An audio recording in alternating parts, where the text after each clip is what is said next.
કે આ સંસારની અંદર એવો કેવો પુરુષ હોય.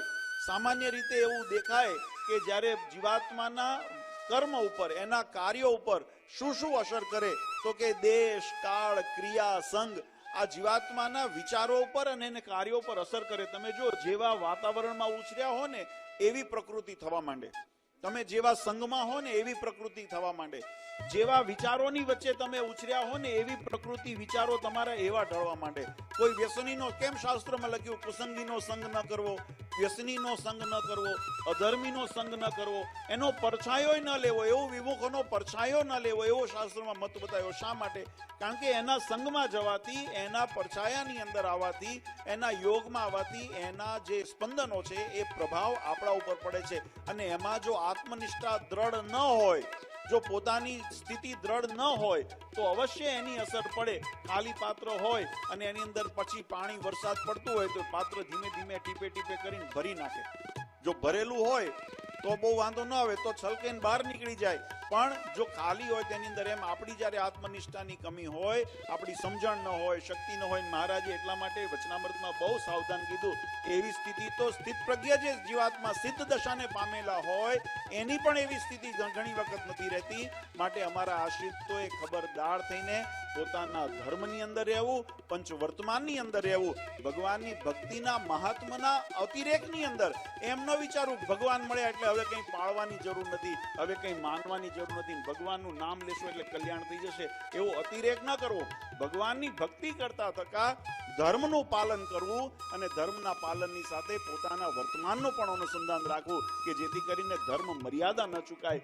ધર્મ મર્યાદા રહેશે, પાત્રતા રહેશે તો ભગવાનની કૃપા એની અંદર ઉતરશે. જો પાત્રતા નહીં રહે, આવું વચનામૃતની અંદર મહારાજે સમજાવ્યું છે. એ જીવાત્માની સ્થિતિને કરવાને માટે આ ઉત્સવની અંદર મહારાજે જ્ઞાનોપદેશ કેવો કર્યો. બ્રહ્માનંદ સ્વામીને ગોપાળાનંદ સ્વામીએ પ્રશ્ન પૂછ્યો કે જીવાત્મા એવો કેવો પુરુષ હોય કે જેને વિપરીત દેશકાળની અંદર પણ એનો પરાભવ ન થાય, એની સ્થિતિ ડગે નહીં, એવી કેવી સમજણ રાખે, અને કેવો હોય કે જેનો પરાભવ થાય.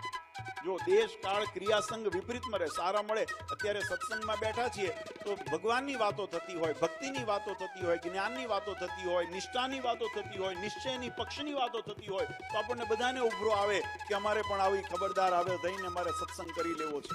અહીંયા આગળ વાતાવરણમાં એવો ભાવ થાય. પણ આ જ વ્યક્તિ જો બહાર જઈને કોઈ ન જગ્યાએ બેસવાનો, કોઈ જુગાર રમાતો હોય કે વ્યસન થતું હોય કે વ્યભિચાર થતો હોય, એની વચ્ચે જઈને બેસે તો એના મનના વિચારો પરિવર્તન થવા માંડે. એટલે જ્યારે દેશકાળ સારો હોય ત્યારે તો સારા વિચાર રહે અને સારી નિષ્ઠા રહે. પણ દેશકાળ વિપરીત હોય છતાંય જો નિષ્ઠાને દ્રઢ રાખવી હોય તો એવી કેવી સમજણ હોય, એવી કેવી સ્થિતિ હોય, કેવા પુરુષની એવી વ્યાખ્યા હોય કે જેને એ સ્થિતિ અચળ રહે અને ચલાયમાન ન થાય. બ્રહ્માનંદ સ્વામીએ પોતાની સમજણ પ્રમાણે એનો ઉત્તર કરવા પ્રયત્ન કર્યો પણ યથાર્થ રૂપે સંતોષ ન થયો. એટલે મહારાજે સ્વયં એનો વચનામૃતની અંદર ઉત્તર બતાવ્યો.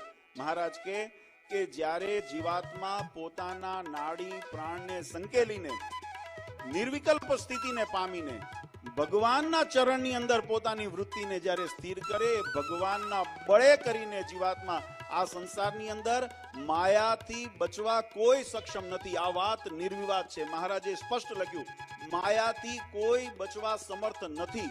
ગમે તે સ્થિતિને પામ્યો હોય તો એ માયાથી બચવા, માયાનું પ્રબળ જોર છે એનાથી રક્ષણ, માયાથી પરાભવ એકનો ન થાય ને એ કેવળ પુરુષોત્તમ નારાયણનો એવો સ્થિતિ છે કે જે માયાથી પરાભવ ન થાય. બાકી જીવાત્મા ગમે તેટલી દશાને પામ્યો હોય તો પણ માયાથી નિશ્ચય પરાભવને પામવા સક્ષમ છે. પણ ક્યાં સુધી?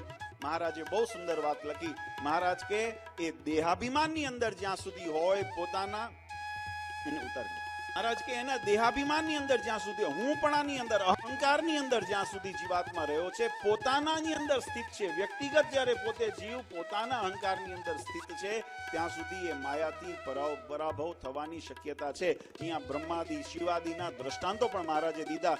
મોહિની રૂપ અવતાર ભગવાન જ્યારે વિષ્ણુ ભગવાને ધારણ કર્યું તો એક વખત એવી સ્થિતિ આવી. એ દોષ નથી બતાવતા, એ આપણને સાવધાન કરવા માટે ચરિત્ર કર્યા છે કે ભગવાન શંકરને પણ એક વખત એમ થયું મોહિની રૂપ જોઈને કે આવી સુંદર સ્ત્રી હોય જો મને પ્રાપ્ત થાય તો એની અંદર ભગવાન શિવનો, ભોળાનાથનો દોષ નથી.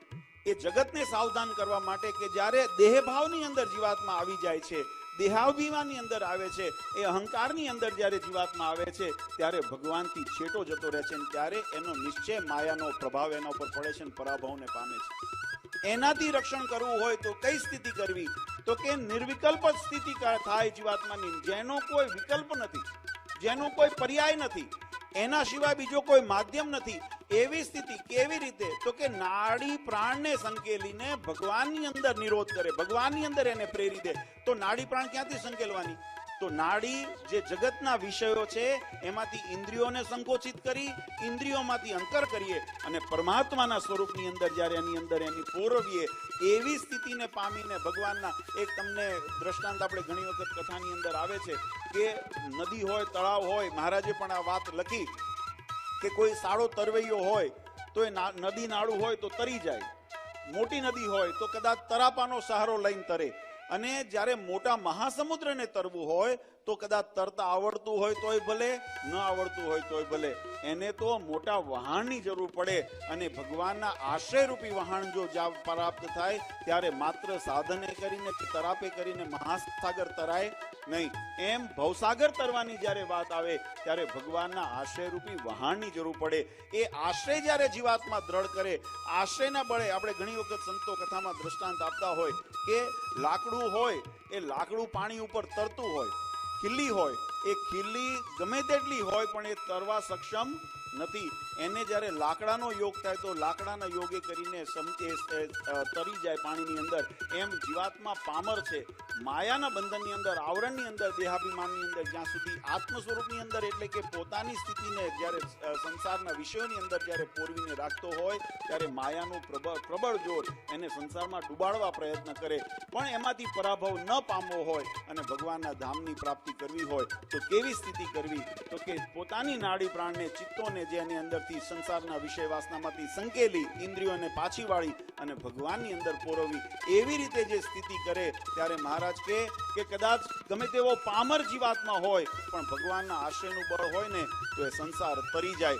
અને કદાચ જો પામર જીવ ન હોય અને પોતે સિદ્ધ પુરુષ હોય પણ જો ભગવાનની વૃત્તિની અંદર એની અખંડ વૃત્તિ ન હોય, ભગવાનનું સ્વરૂપની અને બળ ન હોય, આશ્રયનો બળ ન હોય તો એનો પણ પરાભવ થવાને સંભવ છે। એ સિદ્ધાંત મહારાજે બતાવ્યો।